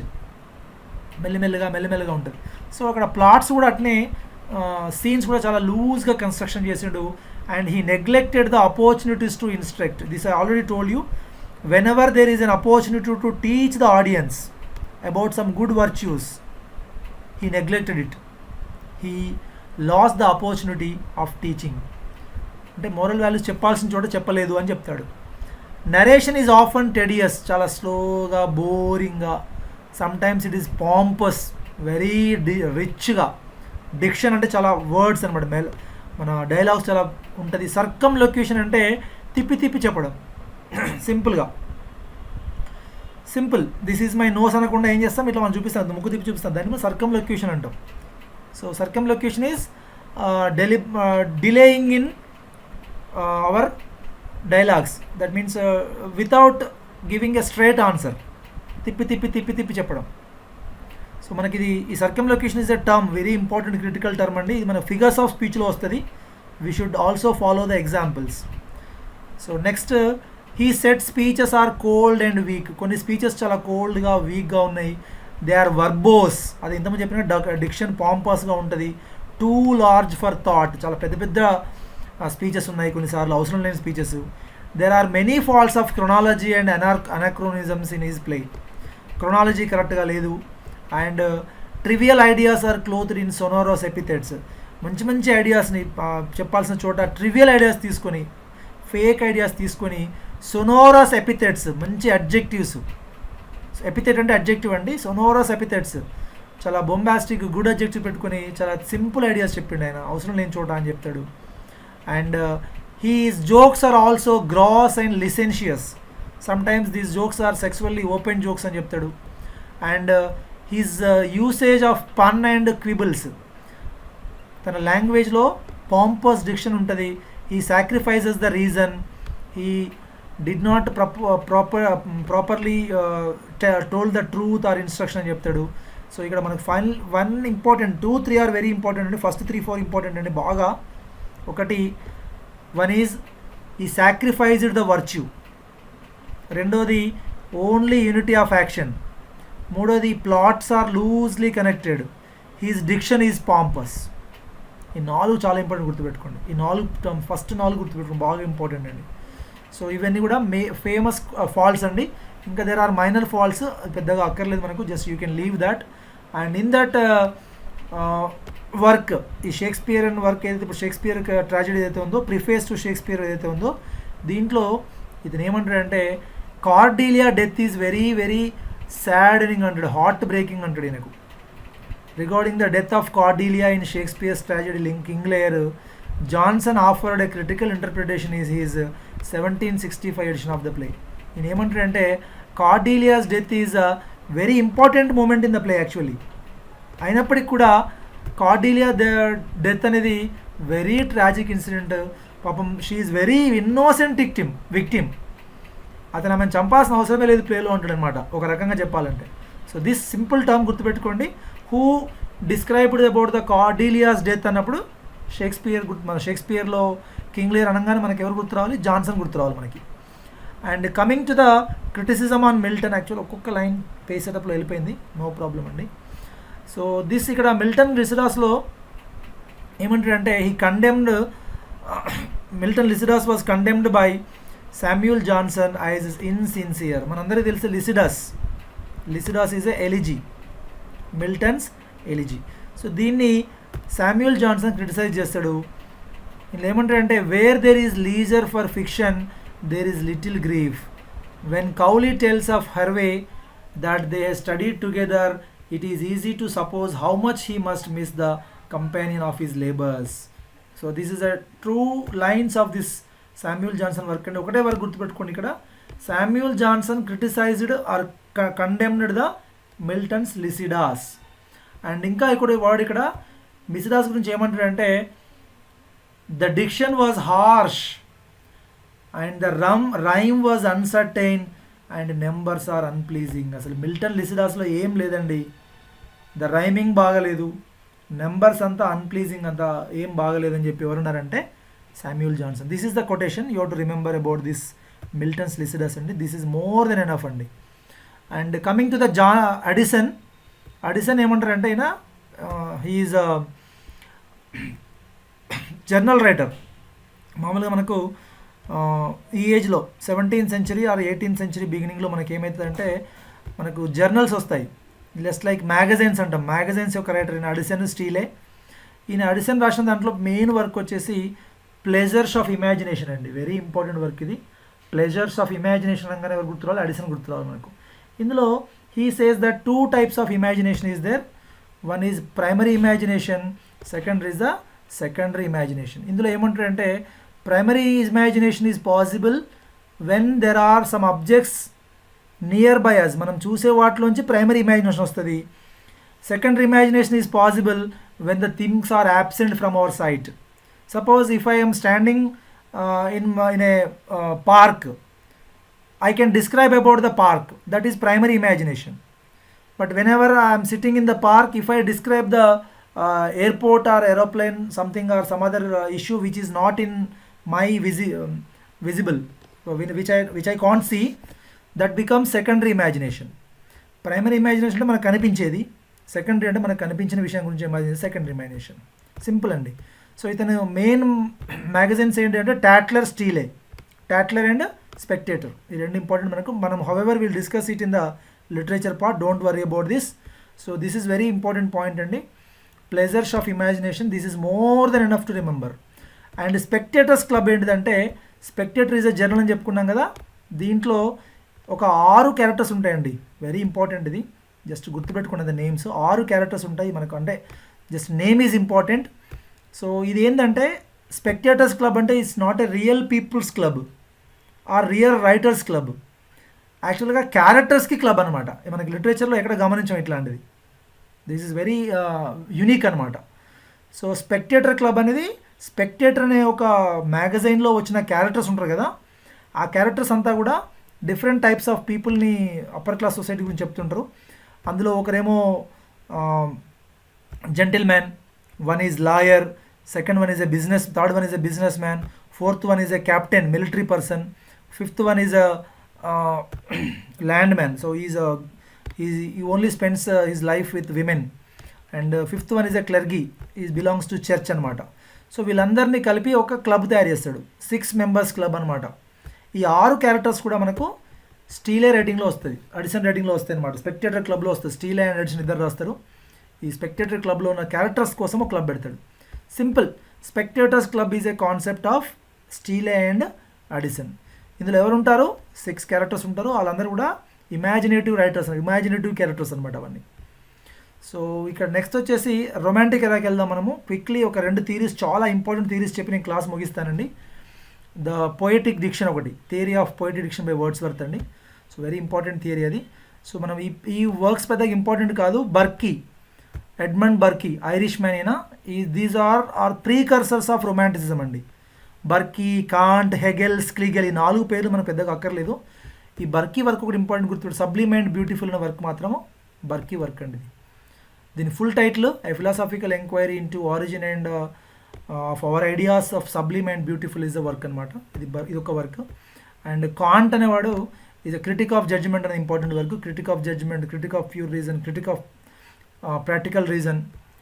ఈ కాంట్ ఎందుకు ఫేమస్ అంటే ఈ క్వశ్చన్కి ఫేమస్. వాట్ ఈజ్ ఎన్లైటన్మెంట్, ఇది ఒక ఫేమస్ ఎస్సే అండి. This is by Kant. And next one is Hegel అండి. Hegel is a historicism. ఈయన మనకు హిస్టోరిసిజంలో మళ్ళీ వస్తాడు అక్కడ. But however he is a forerunner of romantic criticism, romantic ideas అనమాట. And next one is a Schlegel, is a German scholar. And he is the first one to use the word romantic in literature for the first time అనమాట. And here comes our hero the Wordsworth. Lyrical Ballads very very very important. 1798 year కూడా గుర్తుపెట్టుకోవాలి మీరు. And the 1798 is the beginning of the romanticism. You all know that రొమాంటిసిజంకి beginning date ఏంటిది? 1798. అండ్ దీని తర్వాత 2 ఇయర్స్కి రాస్తాడు preface to Lyrical Ballads in 1800. దాన్ని మళ్ళీ మాడిఫై చేస్తాడు 1802లో. This work is known as manifesto of romanticism. Manifesto of romanticism. ఏది? Not Lyrical Ballads, don't get confused. Lyrical బలాడ్స్ అనేది it's a collection of poems అండి. దీనిలో 23 పోయమ్స్ ఉంటాయి. మనం రొమాన్సిజం డిస్కస్ చేస్తాము. అందులో 4 పోయమ్స్ బై కోలరిడ్జ్, 19 బై వర్డ్స్వర్త్ ఉంటాయి. ఫస్ట్ పోయం ఏమో ద రైమ్ ఆఫ్ ఏన్షియంట్ మరైనర్ ఉంటుంది. వెరీ ఇంపార్టెంట్ వర్క్ అది, మనం డీటెయిల్గా డిస్కస్ చేస్తాం అక్కడ. లిరికల్ బలాడ్స్ మనం డిస్కస్ చేసేది ఏంటంటే ఈరోజు ప్రిఫేస్ టు లిరికల్ బలాడ్స్. దీన్ని ఏమంటాం అంటే manifesto of romanticism. So which work is known as manifesto of neoclassicism? ఇంతకుముందే మనం డిస్కస్ చేసాం. Can you please answer that question? Which work is known as the manifesto of neoclassicism or neoclassical manifesto? Just now we discussed. I want answers from you. I am checking just whether you are sleeping or just listening, or are you involving in the lesson or not. Essay and criticism. Thank you. Yes, Karnusri ma'am, Rajamouli sir, thank you. And this is a famous quotation. Yes, thank you sir. Pope, yes, right answer. Sujata ma'am, Raj, oh sorry, yeah, numerous responses, thank you. And this is a very very famous quote. We all know that poetry is a spontaneous overflow of powerful feelings and emotions collected in tranquility. This is the definition of the poetry given by Wordsworth in preface to lyrical ballads. And ఇక్కడ main theory ఏంటంటే poetic diction అండి. ఇలా ఏమంటాడు సింపుల్గా, theory of poetic diction. Diction అంటే style of speaking అండి, simple. Diction అంటే మాట్లాడే విధానం. So there is no difference between poetry and prose except the metre అంటాడు ఈయన. అందుకే మనం we go back to this poetic diction అండి. We quickly jump to this item. Actually this is a concept of Aristotle in Poetics అండి. Diction మనం చెప్పుకున్నాం కదా already. PCT DMS 6 elements చెప్పుకున్నాం మనం. PCT DMS: plot, character, thought, diction, melody, spectacle. నోటికి వచ్చే answers PCT DMS. So దీంట్లో ఈ డిక్షన్ ఈజ్ వెరీ ఇంపార్టెంట్ అంటాడు ఎవరు? అరిస్టాటిల్. బట్ వర్డ్స్వర్త్ ఏమంటాడంటే అవాయిడ్ ద అన్యూజువల్ వర్డ్స్ అంటాడు, అవాయిడ్ ద స్ట్రేంజ్ వర్డ్స్ అంటాడు. సింపుల్గా చెప్పాలంటే ఎలిమినేట్ ద పోయిటరీ డిక్షన్ అంటాడు. Who calls for elimination of poetry diction? That is Wordsworth. Very very important అండి. అసలు పోయిటరీ డిక్షన్ వద్దంటాడు. ఎందుకంటే poetry language, prose language is no difference, all are same. There is no difference between the language of poetry and language of prose except the metre. Neoclassical వాళ్ళు ఏమంటారు? There is a great difference ఉండాలంటారు వాళ్ళు. But romanticism says, the Wordsworth, especially Wordsworth says there is no difference the language between poetry and prose అంటాడు. అందుకనే very very important. This is poetry diction అండి. ఏంటది? Language of poetry must be near to the language of men. Men means a common people. ఒక సాధారణ వ్యక్తి మాట్లాడే భాషకి దగ్గరలో ఉండాలంటాడు. And poet is a man speaking to men, so he must use the language of real men. This is called elimination of poetic diction అండి. పోయట్లో diction ఉండద్దు. డిక్షన్ అంటే ఏంటిది? కొత్త కొత్త వర్డ్స్, బోంబాస్టిక్ లాంగ్వేజ్, డిక్షనరీ వెతుక్కొని రాస్తారు. అట్లాంటిది కాదు, నార్మల్ లాంగ్వేజ్ వాడాలని చెప్తారు. That is called poetic diction. So according to Wordsworth, his poetic diction is very simple, but whereas Aristotle diction is very great. మనం నిన్న చెప్పుకున్నాం ఆల్రెడీ. మనం which types of words are more suitable for tragedy, which types of words are more suitable for epic poem, we discussed in the yesterday's class. Yes, but here he did not say anything about the types of words. He simply says you have to use the real men of the real people, language of the real people అంటాడు. And ఇక్కడ ఇంకొక point అండి, humble and rustic life ఉండాలా. Humble and rustic life అంటే the common man's life should be used, and we should feel the head heart to find a better soil in which they can attain their maturity, or less under restraint and speak a plainer or more emphatic language. If you use more emphatic language వాడితే no use అండి. You have to, language should be very plain, it should be very rustic life, common ordinary life ఉండాలంటాడు. This is called poetry diction అండి. Simple అంటే సింపుల్గా you have to eliminate the diction అంటాడు. This is very important. Poetry diction పదం రాగానే గుర్తురావాలి మనకి. ఎవరు? Wordsworth. Next ఇక్కడ ఇంకొక వర్డ్, ఇది famous criticism on Paradise Lost అండి. ఎందుకంటే poetry sheds no tears as angels weep but natural and human tears. ఇక్కడ ప్యారడైజ్ లాస్ట్లో కొటేషన్ ఉంటుంది, ఏంజల్స్ వీప్ అని ఒక వర్డ్ ఉంటుంది, టర్మ్ ఉంటుందండి. దాన్ని తీసుకొని చెప్తారు. ఇక్కడ ఏంజల్స్ వీపింగ్ ఏం కాదండి, ఇక్కడ కామన్ మ్యాన్స్ యొక్క టీయర్స్ ఉండాలి. అంటే normal people should understand. Only angels understanding the poetry is not good thing. Simple, if you go to the Paradise Lost, the diction is very high, the language is very critical, but when it comes to the Wordsworth writing, the language is very simple. So this is called poetry diction. అందుకనే he criticized the paradise lost. అందుకనే poetry is not written by angels in the heaven. It is composed by a man on the earth. అందుకనే it should have human tears. It should not have the angels weeping. Angels tears అక్కర్లేదంటాడు. This is the main term you have to remember. And Tables Turned is a poem by lyrical ballads అండి. ఇది lyrical ballads లో part ఇది. దీనిలో very very famous song ఉంటుంది, గుర్తుపెట్టుకోండి ఈ పోయంని. Sweet is the lore which nature brings, our meddling intellect misshapes the beauteous forms of the things we murder to dissect. ఈ లాస్ట్ పాయింట్ ఇంపార్టెంట్ అండి. Sometimes మనం ఏం చేస్తామంటే we murder to dissect, మనం దాన్ని dissection చేస్తాం బాగా. వి all no, biology వాళ్ళకి అంత ఐడియా ఉంటుంది. డిసెక్షన్ చేస్తాం, ఫ్రాగ్ డిసెక్షన్ కానీ ఇలా కొన్ని యానిమల్స్ డిసెక్ట్ చేసి చూస్తాం కదా. డిసెక్షన్ చేసి ఏం చేస్తాం మనం? We only murder it. By dissection we murder that animal. So in the same way, if you go deep into the dissection of the poetry, if you use bombastic words and terms, if you keep on dissecting, అది ఏంటిది, meaning ఏంటిది, meaning ఏంటిది dissect చేస్తే, obviously the essence will be killed. అందుకనే he says that we murder to dissect. We should not overly meddling, we should not overly involved in the writings antaru. And next I will stop the class with this just one point with the Coleridge andi.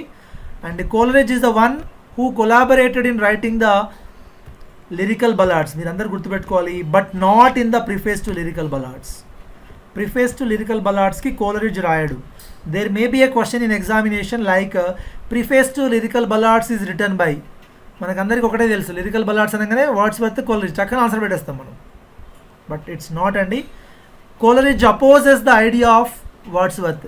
మనం ఎందుకు preface రాయాలి, ఎందుకు ఈ poetic థియరీని explain చేయాలి, romantic manifesto ఎందుకు అవసరం మనము అని కోలరిడ్జ్ దాన్ని రాయడు, అంటే సపోర్ట్ చేయడు అనమాట. బట్ వర్డ్స్వర్త్ ఫీల్స్ దట్ ఇది ఒక ఇంపార్టెంట్ వర్క్, దీని గురించి మనము ఎలాబొరేటివ్గా డిస్కస్ చేయాలని చెప్పేసి అతను మేనిఫెస్టో ఆన్ రొమాంటిసిజం రాస్తాడు.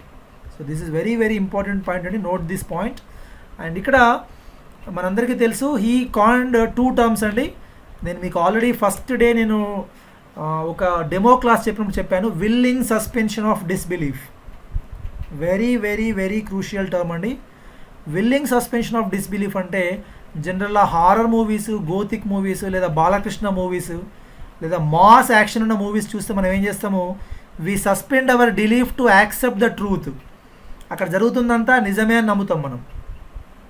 ఒక బాలకృష్ణ 100 మెంబర్స్ని కొడతాడు, లేకపోతే ఇట్లా తొడగొట్టేసి ట్రైన్ ఆపేస్తాడు, మనం నమ్ముతాం. That is called we suspend our disbelief. టెంపరీగా మన డిస్బిలీఫ్ని పక్కన పెడతాం, అది అబద్ధం అని తెలిసినా దాన్ని పక్కన పెట్టి we enjoy the moment. That is called willing suspension of disbelief. So if you have willing suspension of disbelief, automatically you have the poetic faith. ఆ పోయట్రీ మీద, ఆ వర్క్ మీద మీకు నమ్మకం వస్తుంది. ఇంకో గుర్తుపెట్టుకోండి, ఇక్కడ మనకు రొమాంటిసిజంలో ఎక్కువ కూడా గోతిక్ నావెల్స్ ఉంటాయండి. గోతిక్ నావెల్స్ అంటే సూపర్ న్యాచురల్ పవర్స్తోని గోతిక్ రైటింగ్స్ అని వస్తాయి మనకు. హారర్, టెర్రర్, గోత్స్, రూయిన్డ్ క్యాజిల్స్ ఉంటాయి. సో ఇక్కడ ఈ టైప్స్ ఆఫ్ నావెల్స్ని చదివినప్పుడు, ఆ టైప్స్ ఆఫ్ పోయమ్స్ని చదివినప్పుడు మనం ఏం చేయాలి, we should believe that work is true. Then only we will believe that this work is true and that has, this is called simply poetic faith. So the willing suspension of disbelief for the moment which constitutes the poetic faith. మనం ఆ poetic work నమ్మాలంటే మనకు కావాల్సింది ఏంటిది, willing suspension of disbelief.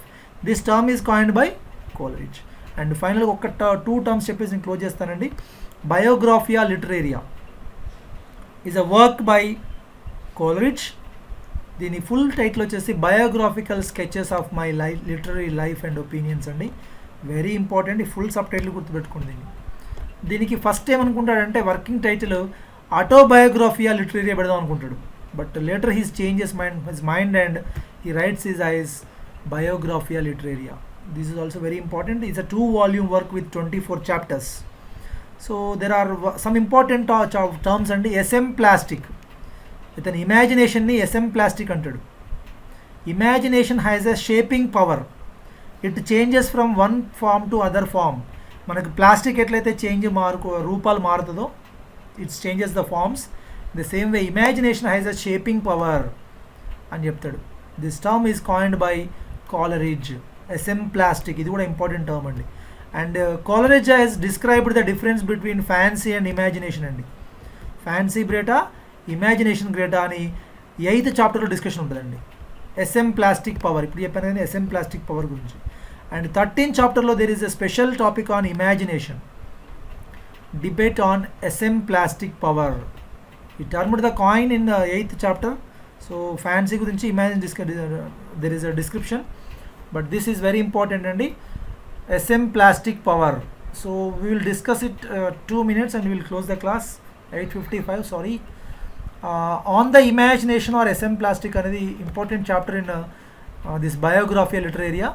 దీనిలో ఏమంటారంటే imagination is the shaping and modifying power. SM plastic power ఉంటుంది. It is a unified whole అంటాడు, completeness, imagination. Whereas the fancy is just a memory. It's arbitrary, bringing the things to lie remote and forming them into unity. So wholeness deni valla vastundi, imagination valla vastundi, and this is formed by fancy antadu. Andike fancy is inferior, imagination is superior antadu. This, just remember this term. Fancy is just an aggressive and associative power. It can just associate the ideas. But imagination can create some new ideas. Fancy ఏం చేస్తుంది, it just associates the existing ideas. But imagination can create, modify, new shapes తీసుకొచ్చేది ఏంటిదంటే that is imagination అంటాడు. And fancy is just a memory, it's inferior. And whereas there are 2 types of imagination, primary imagination, secondary imagination. So primary అంటే అందరికీ ఉంటుందండి, we all have primary imagination. But artist have only secondary imagination. Only artists have the power of secondary imagination. This is a magical power antadu ayana. This is the echo of the first imagination, primary imagination. So primary imagination is a living power. Everybody has this imagination. A layman can also imagine, a illiterate can also imagine. But whereas this secondary imagination is the power vested only with the artists. This is one important point, and this is very very important. And on Donne's poetry అనేది ఒక poem by Samuel కోలరిడ్జ్. ఇలా done గురించి ఒక famous line ఉంటుంది మనకి. సింపుల్గా example ఈ line ఇస్తాడు, with Donne whose muse on dromedary. Dromedary అంటే Arabian camel, dromedary camel, dromedary trots, wreathe iron pokers into true love knots. So this John Donne poetry is like wreathing iron pokers లాగా ఉంటుందని చెప్పింది ఎవరంటే Samuel Taylor Coleridge in Donne's poetry. Just remember this point అండి. And ఇంకొక important work John Livingston Lowes. ఇతని వర్క్ ఏంటంటే road to Xanadu. This is the inspiration for Samuel Coleridge the life of ancient mariner and Kubla Khan poem very famous poem అండి. China king ఇది Kubla Khan. దీంట్లోనే మనకు జనాడు అనే place ఉంటుంది. జనాడు అనేది ఒక ఇమాజినేటివ్ ప్లేస్. ఇది యాక్చువల్లీ ఎక్కడ తీసుకుంటారంటే this place is taken from John Livingston Lowes. Sometimes we get a question like this. So from whom Coleridge inspired the Xanadu or Kubla Khan. This is by John Livington Lois. And it's 9 o'clock. I'm sorry I have taken much time today. So actually we have wasted 5 to 10 minutes in the beginning. So now I am unmuting everyone and stopping the presentation for today. So I hope you have understood the little bit. Okkate sorry ardham kaakapovachu, but please go through the important terms, and at least important terms. Poetic diction chalu, Wordsworth simple ga. లేకపోతే willing suspension of disbelief Coleridge, what is willing suspension of disbelief, ఇట్లా. లేకపోతే when we come across a term called, మనం ఏం discuss చేసాం terms, first Shakespeare యొక్క faults చెప్పుకున్నాం, tragic comedy గురించి చెప్పుకున్నాం. So Shakespeare has no heroes, he has only human beings అని చెప్పుకున్నాం. So all these you have to memorize and remember. So thank you for the attending class. ఇంకా ఏమైనా doubts ఉంటే అడగండి on today's class especially. I will try to clear your doubts. So any doubts please, I'm just closing the class. Please unmute your self, please feel free.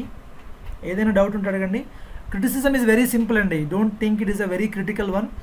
Important terms ఏంటివి, important concepts ఏంటివి, అసలు ఆ concept ఎందుకు వచ్చిందో అర్థం చేసుకోవాలి. Just like ఇప్పుడు మనం డిస్కస్ చేసాం కదా, విల్లింగ్ సస్పెన్షన్ ఆఫ్ డిస్బిలీఫ్ అంటే అసలు ఏంటిది, లేకపోతే పోయెటిక్ డిక్షన్ అంటే ఏంటిది, వాట్ ఈజ్ పోయెటిక్ డిక్షన్ అది. So if you understand in detail, so you will never miss the question in the examination hall. So any questions? Now it's your turn.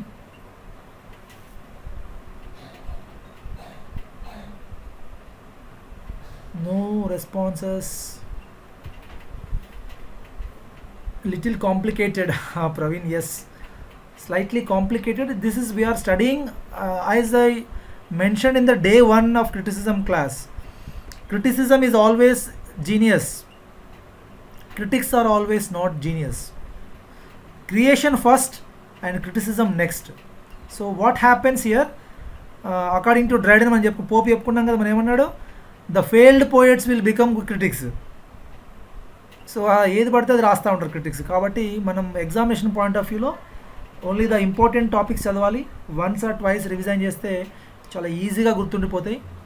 చాలా చాలా important concepts మాత్రమే క్వశ్చన్ వస్తుంది. మనం ఇప్పుడు 10 పేజీలు డిస్కస్ చేసాం, అంత పెద్దగా అక్కర్లేదు. జస్ట్ ఎస్ఏ అండ్ క్రిటిసిజం ఎవరిది అంతవరకు చాలు. ఎస్ఏ అండ్ క్రిటిసిజంలో ఏం చెప్పారు 2-3 పాయింట్స్ చాలు. శామ్యూల్ జాన్సన్ ఎవరిని క్రిటిసైజ్ చేశాడు, షేక్స్పియర్ యొక్క ఫాల్స్ ఏమేం చెప్పాడు. Yes, how to remember the concepts when you try to apply, when you try to link the concepts to the real life or literary వర్క్స్కి apply చేసినప్పుడు మనకు అర్థమవుతుంది. ఇప్పుడు ఇందాక చెప్పాను కదా నేను, విల్లింగ్ సస్పెన్షన్ ఆఫ్ డిస్బిలీఫ్ అనగానే మనకి ఏం కావాలి, బాలకృష్ణ మూవీ గుర్తు రావాలి మనకి ఫన్నీగా. ఎందుకు బాలకృష్ణ మూవీలో ఇట్లా అతను ఏ యాక్షన్ చేసినా ట్రైన్ వెనక్కి వెళ్ళిపోతుంది తన యాక్షన్తో. వీ యాక్సెప్ట్ ఇట్, మనం ఒప్పుకుంటాం, సినిమాలో నవ్వుకుంటాం, బాగుంది అనుకుంటాం. That is called willing suspension of disbelief. ఇట్లా గుర్తుపెట్టుకోవాలి పాయింట్స్ని. Poetic diction, we have to relate the term to the Aristotle again.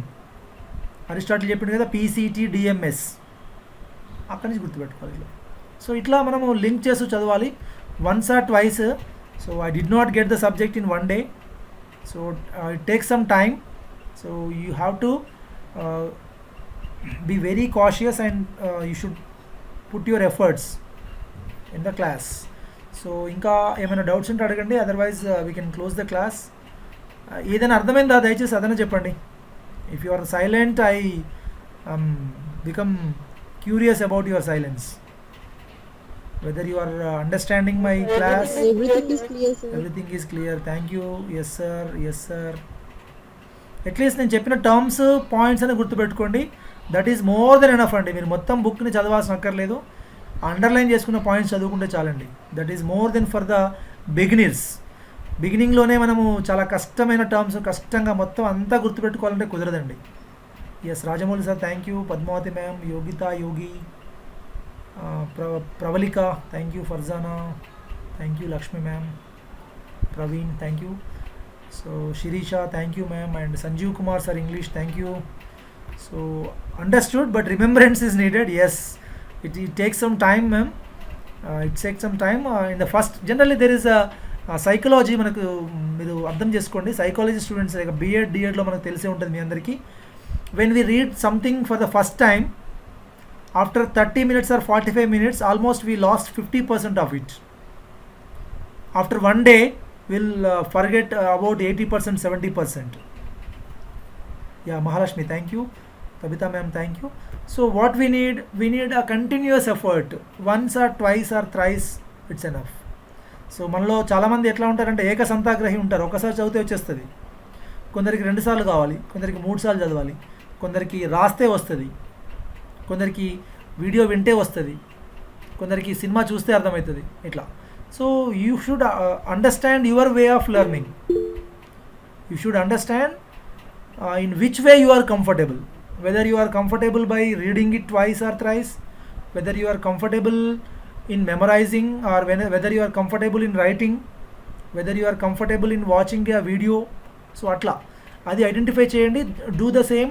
Some people will feel happy in reading at 4 am 5 am in the morning, but some people cannot understand the reading in the morning time. They are unable to wake up in the morning. So that is, everybody depends. Some people read only in the night time after 12 pm. In hostels we observe, because I work in tribal welfare hostel, the students will read it in the midnight for 12 o'clock 11 o'clock after all the boys sleep. So that is what the style of reading. So you have to identify your own style of learning. So that is very important. Yeah, share the important points in chat box. So no need sir, you will get the material. I think it may be delayed 1 or 2 days. Don't worry, once you get the material you need not to look into the chat box, or need not to ask anything or write anything in any way. Karunasri ma'am thank you. Before your class I read criticism but it was very difficult for me. Now I came to how to read and remember. Thank you sir for your clear explanation. Thank you ma'am, I'm very happy at your comment. So I hope you are learning and practicing well, and let us say goodbye to the class. Thank you all. We will meet tomorrow same time So please practice. Bye. Thank you. Thank you all. Yeah, I'm disconnecting the call. Good night.